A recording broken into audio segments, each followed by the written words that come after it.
እና መተማና አካባቢው ውስጥ እንዴት ነው አሁን ከምርጫ በኋላ ባለው? መተማና አካባቢው አሁን የተረጋጋ ነው። ሁሉም ሰላም ነው? ስራ ጤና ሁሉ ሰላም ነው። ምን አዲስ ነገር የሚባል ምን አለ? እንደ ችግርም እንደምንም እንደዚህ መስመር ብዙም የለም። በሽንካ አካባቢ ግን የተወሰነ ወደ 19 ነው ምናምን ገለዋቸው መጣው አሉ ትላንትና። ምኖች ናቸው የተገደሉ? ፋኖች ነው የተገደሉ? ያማ እስከዚህ ሰዓት ድረስ የማይድኑ ምን ታደርገዋለህ? እንግዲህ በተቀመጠው አማራጭ አጀንዳ ይዞ እየተከራከሩ እንደው ሌላው እንኳን ቢቀር ይወጣ ነው በዚህ ምክንያት ነው ይሄ የሚደረግልን ከሆነ እንገባለን እያሉ መሞገቻ ሐሳብ ቢያቀርቡ ጥሩ ነው። ወይም ደግሞ የመንግስት አማራጩን ቢዘጋ በቃ እንዴት ተሳስተዋል ምን ማድረግ አለባቸው ብለህ ትሞግታለህ ነበር። አሁን ግን ያው የሰራቸውም ጥላት ቢሆን እንደዚህ ነው የሚችሉትን ያክል ካጠፉ በኋላ ተመልሰው እንዲሞቱ በሁሉም ያው ሀገርና ህዝብ እንዲከስር ተብሎ የተሰራ ስለሆነ ዛሬም እኮ መግባት ምንድነው በሰላም አማራጭ ደህንነትን ተሳስቻለሁ ብሎ መግባትን የሚመስል እኔ ሰው ከመከራው ካልተማረ ከምን ይማራል ብለን በጣም የምናውቃቸው ልጆች እዚያ ገብተውታል ነበር አይደል? እና የምናውቃቸው ልጆች ሲነግሩኝ ደግሞ የፖስቷቸው እነሱ ናቸው። ደረጃ የሚባል አለ በዚያ አካባቢ የሚንቀሳቀስ ኦኬ እነሱ ናቸው የፖስቷቸው ይሞት በራሳቸው ተፈረካክሰው ኑሯል መሰለኝ።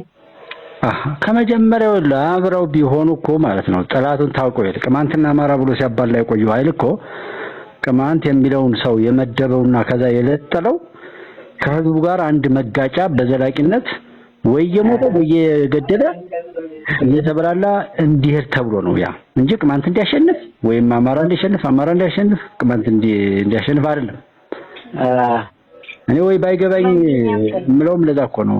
ከገባኝ ደግሞ ሰው ቢረዳ ከመጀመሪያው ጀምሮ ሰብሰብ ብለህ አቅም ፈጥረህ ደህንነትንና ከህዝብ ጋር ጥሩ ነገር የሚያሳይ አካሄድ እኮ ካድክ አይፈልጉም። እነዛ ሰው ተመልሰው ይመቷል እንደነብርሌው እንደነ ላመነው እስከድላሉ እሱን ነው እዚህም ውባንተና ከፍ ያሉ የሚባሉትን እንኳን እነሱ እኮ ያመኑትን ከዛም በላይ እንግዲህ ብዙ ጀግኖችን ገድለው ይሆናል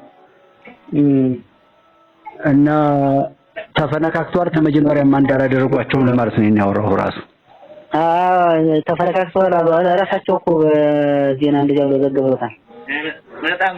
ከመጀመሪያው ጀምሮ አንድ እንዲሆኑ አይፈለግም። አንድ ቢሆኑማ የሆነ ነገር ይኖራል። በቃ ቢያንስ በሰላም ወጥቶ መግባት ወይም የሆነ የራሳቸውን አማራጭ የመናገር የመወሰን አቅም ይኖራቸዋል። ከተበታተኑ ግን እስከሆነ ድረስ ተጠቅመው ሲያበቁ ከሌሊ ገልህ ነው ብለው ሁለቱንም በስጋት ውስጥ ከተው የቀደመ ይገዳል። በቀን ሰራተኞች ስናየው የቆየ ነው አይደል? ደንበያ በለሳ እያሉ ሲያባሉት የነበረ ድሮ እንደዚያ ተፋፍሮ ሲያፋጁ ነበር። በቃ ዩኒቨርሲቲው ጋር የነበረው እሱን እኮ ነው አሁን የሚጠቀሙ። በዛ ላይ በመርህ በእውቀት መነሻና መድረሻው ከህዝብ ጋር እንዴት ይጣላሉ? እነዚህ ልጆች እኮ ደጀን ከሚሆናቸው ህዝባቸውን የሚያሰቃዩ አውሬ አድርገው የሰሯቸው እኮ ከመነሻው እስከ መጨረሻው ድረስ አጥፍቶ ጠፊዎች እና መጠቀሚያዎች እንደሆኑ ለማሳየት ነው። እና ራሳቸውም ይመቷቸዋል ማለት ነው። እርስ በርሳቸው አሁን በዚህ ወደ ደቡብ ጎንደር ይመስለኛል አንድ ስልክ ነው ትናንት የሰማሁት። በቃ ጠባቂዎቹንም ሚስቱንም ልጁንም ራሱንም አድርገው የሆነ የኮር ምክትል አመራር መሰለኝ ራሳቸው ገደሏቸው። ታዲያ በህዋትና በሻቢያ እየተደገፈ አማራ አይደለም ማሸነፍ በህይወት እንዲኖር ያደርጉታል እንዴ? እውነት ነው። ታዲያ እኔ ምናምን ከግብጽ ጋርም ቢሆን እንሰራለን የሚል ተላላኪ የመጨረሻ ርካሽ እኮ ነው ያሁኑ ቡድን እኮ ሰይጣን ጋርም ቢሆን ነው ከሰይጣን ጋርም ከግብጽ ጋርም ከማንም ጋርም ቢሆን እንሰራለን ብሎ ድርጊቱን ደግሞ ትምህርት ቤት በማውደም ሸኔ ትምህርት ቤት ዘግቷል። ወያኔ ትምህርት ቤት ዘግቷል እንዴ? መምህራን ገድሏል? የለም 12 ቁጥር ሚስማር በሰው ላይ አለቀቀም። ለምን? ታሪካችንንም ጨምረው ለማጥፋት ስለሚሰራ እና ቋራ እንዴት ነው? ቋራ ነው ያለው አንተ? አረኔ መተማ ገንዳዋ ነኝ ማከለ እና እንዴት ነው ሀገራችሁ ቀጠናው ሁሉ ቋራም ጆም? አይ ቋራ ከስሯቶ ቋራ ሸፈተ ተላለቀ መስሎስ እኮ ተላለቀ። ባዶውን ያ ወደ ወፍታ ዳዘንባለው ቀበሌ ባዶውን ቀር መስሎስ እየተጋደለ እርስ ደም ተቀባ። በቃ በዛው መባለግ ነው። እሱ በቀን 7-8 ሰው መዳደል ሶስ ወፍታው ነው ያዳዘው። ምንድነው ምክንያታቸው ነው? አይዳ ደድሮ ስከብት አይደለም እንደው እኔ በጣም ነው ያዘንኩት። ምን ለካ በጣም ከከብት የባሰ እንስሳውራት እንጠብቅ የነበረ ብያውን ራሴን አድዋል። ያን ሁሉ መከራ ያውን በዛ በኢህአፓ ጊዜ ያን ሁሉ መከራ ያየን እንግዲህ አሁን የቋረ በመሰረተ ልማት ወደ ኋላ የቀረ ነው። ያን ሁሉ ስቃይ ኖሮ ዛሬ ተመልሶ እዛ ውስጥ መግባት በጣም ነው እኮ የሚያሳፍረው።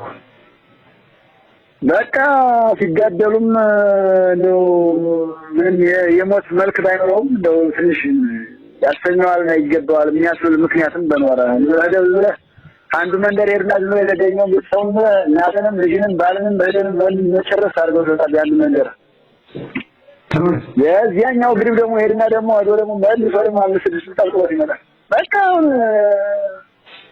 ያስጠላል። ትግሉ ይሄ ነው በቃ በቋራ የፋኖ ትግል በቃ የሚያሳዝን እኮ ነው። በጣም የሚያሳዝን ለጥራቶች ለወያኔ ለሻቢያ በቃ ትልቅ ድል እኮ ነው ይሄ ህዝብ ሲያልቅ።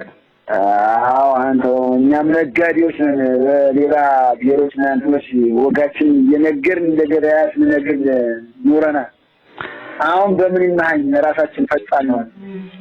ስራው እሱ አይደል እንዴ? ስራው እኮ ሌላ ቦታ ላይ ሞት ብሎ ከቀሰቀሰ በኋላ በቤቱ መግደል ነው የተጀመረው። ሲጀመር አነሳሱም ትርክቱም ባለቤቱ ይሄ ተጎጂው ህዝብ ሳይሆን ጠላት ነው። ያ ብሶት ያ ችግር በህዝብ ዘንድ ቢኖርም ያንን እያከከ የተነሳው ቡድን ጠላት ነው። በቅማንት ብሎ በዛልክ አባላ ያልበቃው ብሎ አሁን ደግሞ ፋኖ ብሎ በየሰፈሩ ያበደ ሰው ሰብሳቢ በሌለው ሁኔታ እንዲነሳና በነው እንዲሰማራ ተደረገ። በዘላቂነት ይሄ ማለት ነገ ተነጎዳም ጠባሳውን እያከኩ እነሱ የሚጠቀሙበት የጥፋት መቀሻ እንዲያገኙ ተደርጎ ነው። እዛ ሳይደርሱ ራሱ እስከዛሬ ድረስ የሚያል ከጠፋ ተመልከተው እስኪ።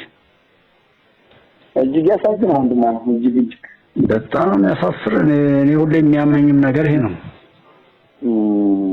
እና ደህና